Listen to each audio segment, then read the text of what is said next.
guys, Mark here again and welcome ulit sa ating vlog. Ngayong araw bibigyan ko kayo ng tip kung paano mapatagal ang buhay ng inyong battery and also gagamit tayo ng device kung saan hindi lang neto kayang patagalin yung buhay ng baterya nyo, pero kaya din netong i-repair yung battery nyo. Pero take note, when we say repair, ito guys is yung parang hindi po yung considered as totally totally damaged na po yung battery nyo, kasi pag sinabing totally damaged is dead battery na po yun. So wala na pong way na i-repair pa, okay, using this device. Okay, ayun, so ang gagamitin natin device is etong intelligent charger. Ito, so nabili ko to for 750 pesos and papaliwanag ko sa inyo kung paano siya gumagana and paano nyo malalaman safely kung compatible ba to sa inyong baterya. Okay, so guys, tanggalin muna natin sa box yung ating charger. So, ganito yung kanyang itsura. Kailangan nyo ng extension kung malayo kayo sa saksakan, kasi medyo maiksi lang yung cord na kasama nyo. So, alisin muna natin guys yung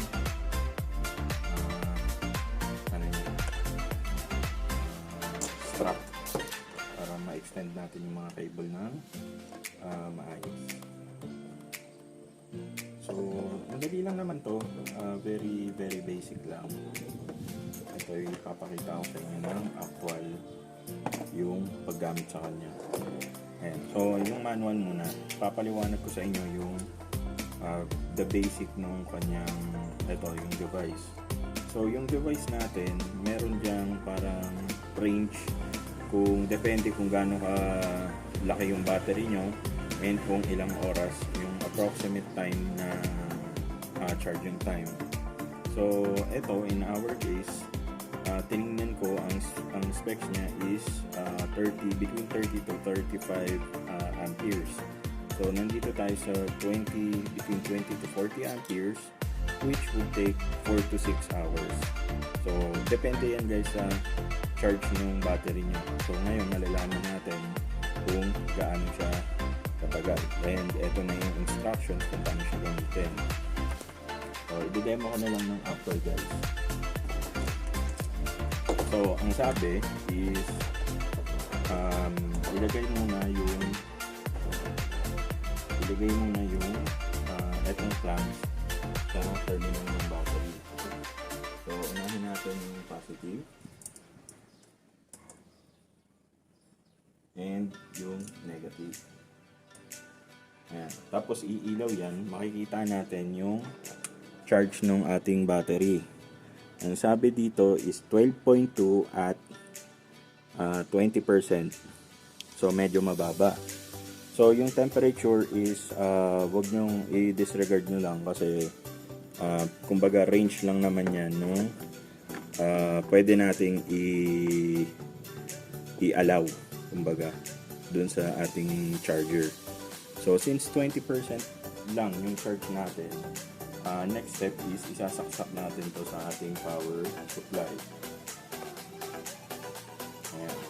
So dapat kung tama yung ginawa nyo, iilaw dapat or magbi-blink yung charge, and makikita nyo na yung battery indicator na nagcha-charge and at kung ilang amperes. So 5.6 amperes, yung between 5.3 to 5.6 amperes, and maririnig nyo na yung fan na umaandar. So sabi nga, it would take at least between 4 to 6 hours. So hindi ko na ipo-full charge yung battery natin, siguro ililive lang natin ng 1 hour or maybe 30 minutes, and then titingnan natin kung ilang percent yung na-charge niya. Okay guys, so update lang after 30 minutes. 28 degrees na siya. Medyo umiinit na rin yung ating charger. And okay lang kasi medyo mainit naman talaga ngayon. Nung oras ba? Parang 12:30 yata o alas 12. So, ang temperature natin is 26 degrees Celsius. So, pasok pa naman siya dun sa allowable charger temp na base sa manual, which is eto. So, pag summer, 30 degrees or more, maximum na charge niya, nabibigay or output na charge niya is 14.5 volts. Sa normal na days, 30 degrees or 8 degrees to 30 degrees, 14.8 volts. Pag winter, which is not applicable naman sa atin, 15.5 volts. Okay. So, 30 minutes. Actually, hindi ko to balak ipa-full charge kasi unang-una, medyo mainit nga ngayon. Baka bumigay yung charger natin. And also, for demonstration purposes lang naman to. Ipo-full charge ko yung battery ko baka bukas ng umaga. So, ayan guys, trick na trick yung araw. Kaya ayoko rin i-risk. So, para makita natin kung ilang percent yung na-charge ng battery natin within 30 minutes, kung makikita nyo dito, so, nasa 40% na siya. Ayan o. So, kanina, 20% lang. So, pag tinanggal natin tong power supply natin, hihinto yan sa 40%. Okay. So, just to be safe, hihintayin ko na lang siguro mag 60%. Siguro, ang tansya ko mga 30 more minutes. So, antayin natin. Okay, so, napasarap yung pahinga natin. So, siguro 1.5 hour na tayong nagcha-charge. So, check natin muna yung status. We are at 4.9 ampere in 27 degrees. Tapos, 13.6 volts. Tapos, ayan na. After 1.5 hours, nasa 80% na tayo. So, okay na siguro yan para sa akin. No need to full charge. Ang importante is kumbaga na-exercise yung ating battery. Ayan. So, ang gagawin natin ngayon is i-disconnect ko muna yung basta ang laging tatandaan dito sa exact na charger nito is hindi dapat muna yung sa terminal lang aalisin, power supply muna. So, aalisin natin siya. So, to confirm, ang lumalabas dito is 100% na. Ayan. 100%. Though, habang sinacharge siya, nagbabago lang naman siya sa between 80 to 100%. Okay? So, that means almost full charge na yung battery natin. And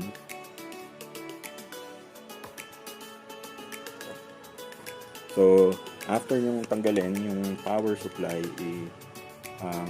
next yung aalisin is of course ito ng mga clamp sa inyong battery. So, alisin muna natin yung negative, tapos alisin na natin yung positive, and that's it. Alright guys, so ito na, ito-testing natin after nating ma-charge up to 80%, though pinapakita naman sa display na 100% na na-charge. Ito-testing natin kung meron bang difference in terms of startup. Doon nyo lang naman mararamdaman yon. So, dapat mas mabilis yung crank, kumbaga mas may power yung starter motor natin. So, let's go!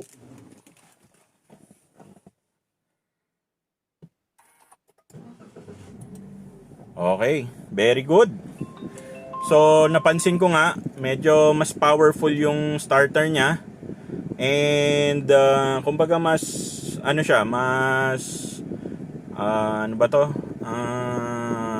Mas mabilis yung ikot ng starter motor. So, ang volt naman is ano ba to? Hindi naman magbabago yan. Ganun pa rin yan. Not unless sobrang lowbat kayo. So, 13.9 volts. Ayan. So, yun lang guys. Sana nagustuhan nyo yung video natin. Kung interested kayo doon, sa Lazada ko siya nabili for 750 pesos. Merong mga mas mura doon pero designed for motorcycle. So, kumbaga for sure mas matagal yung charging time nun, and also baka mahirapan yun na i-charge yung baterya ng sasakyan natin. Tapos guys, make sure na also yung safety precaution nun is yung battery dapat na gamit nyo is ano ba to? Lithium acid. So also dapat rechargeable yung battery na gamit nyo, kasi may mga battery ngayon na disposable at hindi siya lead acid pala.